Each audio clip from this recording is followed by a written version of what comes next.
आज का शुभ संदेश, जेनरेशन गैप कैसे मिटावें। जेनरेशन गैप का अर्थ होता है एक पुरानी पीढ़ी और एक नई पीढ़ी दोनों के बीच के अंतर को जेनरेशन गैप कहते हैं।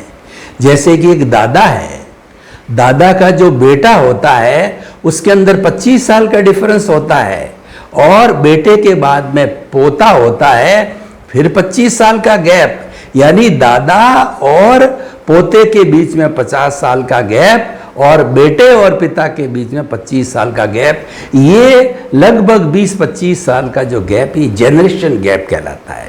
और 20-25 साल के अंदर व्यक्ति की सोच में बहुत अंतर आ जाता है, लेकिन अपने अपने समय के अंदर वह सोच अच्छी होती है।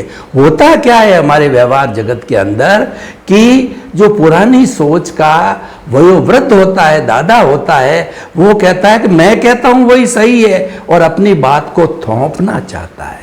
और जो युवा होता है वह नई पीढ़ी का होता है, जो 21वीं सदी का होता है, वो वैज्ञानिक परिवेश में जीता है, तो वह अपनी बात को वैज्ञानिक तरीके से रखना चाहता है।